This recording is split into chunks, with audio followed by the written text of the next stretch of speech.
Dan itu teknologi manusia. Bagaimana dengan Allah? Jadi bi'ilmin wa ma kunna ghaib. Jadi kami tidak pernah ghaib. Ghaib itu ya ghaib. Dulu kalau kita di madrasah Zainuri ghaib Pak. Ghaib. Kalau datang ya hadir. Hadir. Wa ma kunna ghaib. Jadi artinya tidak ada yang semuanya di dalam pengawasan Allah Subhanahu wa Ta'ala.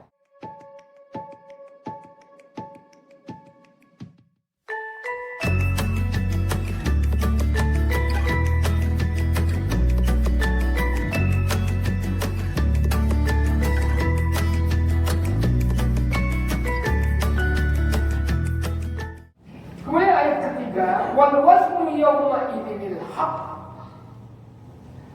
Timbangan pada hari itu ialah kebenaran, keadilan. Artinya yang ditimbang dia benar-benar ada. Ya. Yaitu hanya dua, kebaikan dan keburukan yang ditimbang. Jadi al-wazn. Faman zaqulat mawazinuhu, siapa yang berat timbangannya, faulaika humul muflihun, maka mereka adalah orang-orang beruntung. Dalam ayat lain, fa amma man thaqulat mawazinuhu fa huwa fi 'ishatin radiyah. Fi jannatin adiyah. Dalam ayat lain ya, huwa fi 'ishatin radiyah. Siapa yang berat timbangan amalnya, maka dia berada pada kehidupan yang diridhoi. Di mana itu? Di surga. Nah, di sini beruntung. Ya. Jadi akan ditimbang amal. Tidak ada yang disembunyikan. Ya, semuanya benar. Nah, kita ini tidak ada yang tahu karena amal kita itu masih abstrak nilainya. Kalau kita menilai anak-anak, sudah kita setting di Google Classroom, begitu mereka mengerjakan sudah tahu nilainya dia, ya, sudah tahu nilainya. Dia jawab 10 soal dari 20 soal, berarti dia hanya dapat 50. Sudah tahu dia 50 nilai sebenarnya. Kalau 12 soal, berarti hanya 60. Tapi kita ini masih abstrak. Nanti di sana kalau kita lihat, diperlihatkan ya amal kita itu. Nah, namun kata Nabi, diriwayatkan oleh Bukhari Muslim, kalau di Sahih Bukhari di akhir juz 4 itu. Kalimatani khafifatani fil lisan. Ada dua kalimat atau kata ringan diucapkan lidah, tsaqilatani fil mizan, namun berat dalam timbangan pada hari kiamat. Ini al-wazn. Jadi memberatkan timbangan, Pak. Kalau bisa ini kita perbanyak karena ringan. Habibatani 'inda Rahman. Dua kalimat ini disukai oleh Allah yang Maha Rahman. Disebut begini, kalimatani khafifatani fil lisani, ya, tsaqilatani fil mizan. Ini semua ini habibatani 'inda Rahman. Berat dalam timbangan, disukai oleh Allah Subhanahu wa Ta'ala. Apa itu? Subhanallah wa bihamdi, subhanallahil azim. Atau boleh kata Ibnu Abbas dibalik, subhanallahil azim, subhanallah wa bihamdi, subhanallah wa bihamdi, subhanallahil azim. Boleh. Sebanyak-banyaknya. Ya, kalau kita tua, kita mungkin baca Quran, baca serabun, gitu ya. Perbanyak aja. Subhanallah wa bihamdi, subhanallahil azim, subhanallah wa bihamdi, subhanallahil azim. Ada lagi kata Ibnu Abbas dalam tafsir Quran surah Al-Kahf, jelas ke sana oleh Ibnu Katsir, riwayat dari Ibnu Abbas. bahwa yang dimaksud dalam ayat surat Al-Kahfi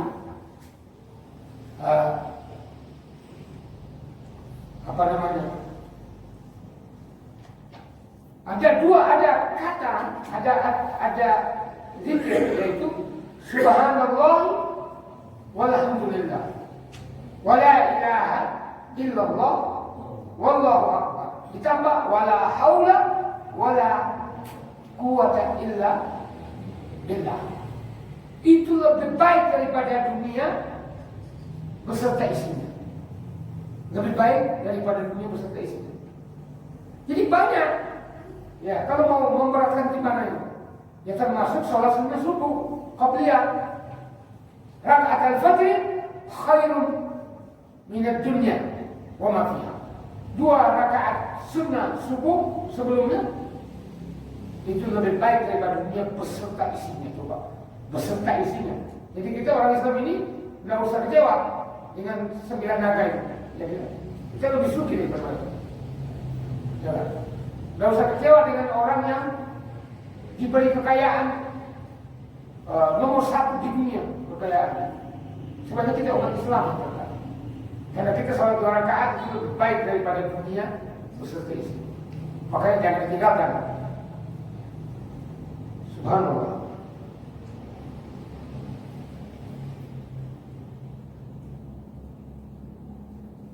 Nah, siapa yang muflihun ini? Di sini dikatakan yaitu aflah bin najati minan nar wa dukhulil jannah dari salam, yaitu mereka selamat dari neraka, dari azab neraka, dan dimasukkan ke dalam syurga. Nah, maka ayat 9 mengatakan wa man khaffat mawazinuhu, dan barang siapa yang ringan timbangan amal kebaikannya,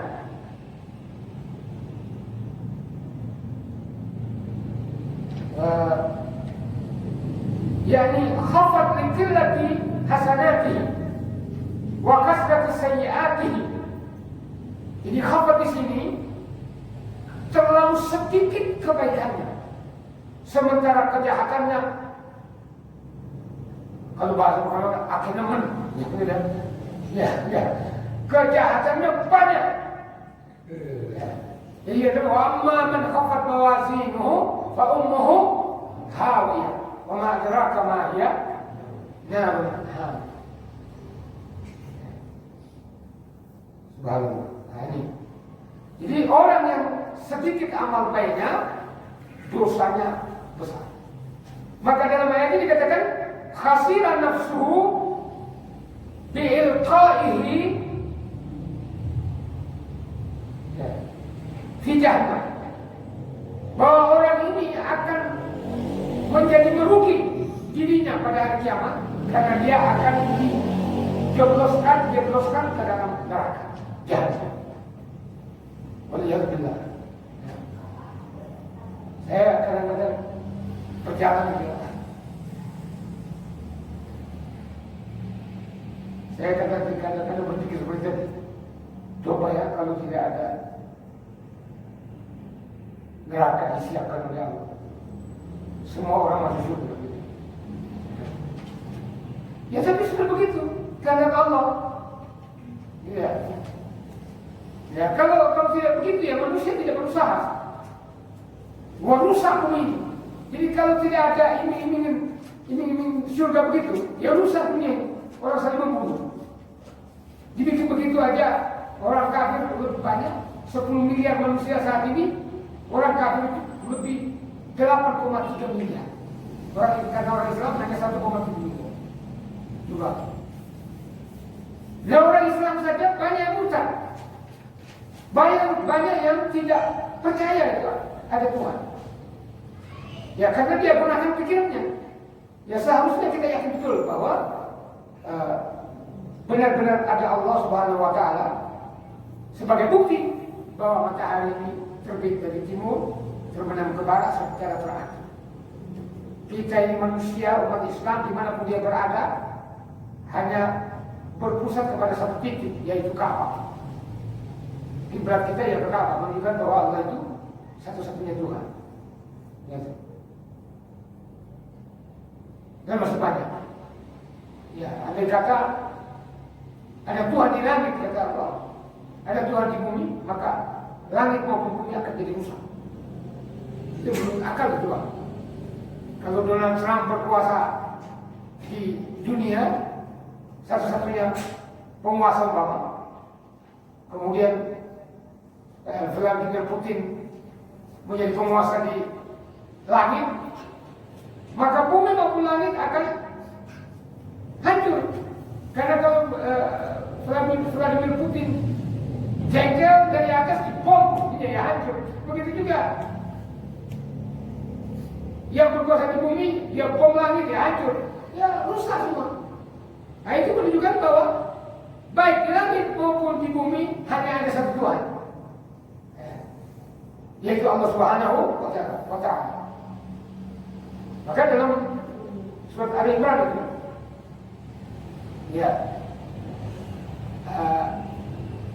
apakah mereka menjadi Tuhan selain Allah Subhanahu wa Ta'ala? Walahu aslama man fis samawati wa man fil ardh. Padahal hanya kepadanya baik makhluk yang ada di langit maupun yang ada di bumi berislam, yaitu tunduk dan taat. Yang di langit itu semua bintang, bulan, matahari itu tunduk kepada Allah, meteor itu tunduk kepada Allah.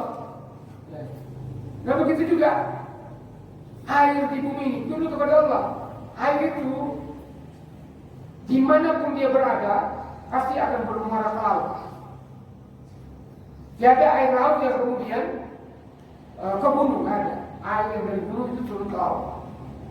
Makanya kalau kita hilang di hutan, cari aja air.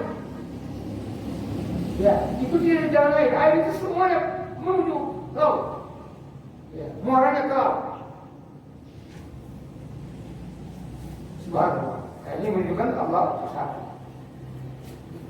Jadi mereka adalah yang merugi ini, yaitu orang-orang yang zalim. Ya, di sini yazlimun. Yazlimun mengingkari.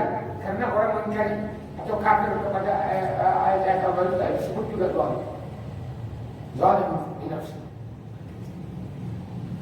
Kemudian ayat terakhir Allah berfirman bahwa walaqad makkannakum fil ardh. Sungguh kami telah menempatkan kalian di muka bumi ini. Jadi Allah menempatkan kita di bumi ini sebagai manusia. Kita tidak bisa ke langit, ya. Kita tidak bisa hidup di planet. Ya, orang Cina, orang India yang menurut kita tidak terlalu kaya mereka, ya, karena rakyatnya besar, itu berlomba-lomba melakukan penelitian di planet Mars. Kalau ada air di sana, mereka mau hidup di sana. Ya. Tidak bisa kita hidup. Hanya dunia ini yang diciptakan oleh Allah sebagai tempat kita untuk menetap sementara. Jadi walaqad makkannakum fil ardh wa ja'alna lakum fiha ma'ayish, dan kami jadikan sumber penghidupan untuk kalian di dalam bumi. Coba, kita baru lahir belum dapat harta, kecuali orang tua kita begitu kita lahir mati, kita langsung dapat harta, ada warisan. Enggak. Ya. Jadi artinya kita di dunia ini lahir dengan badan tidak berpakaian, tidak dililit oleh emas, tidak ada. Semuanya tidak bawa apa-apa. Wallahu akhrajakum min butuni ummahatikum la ta'lamuna syai'an.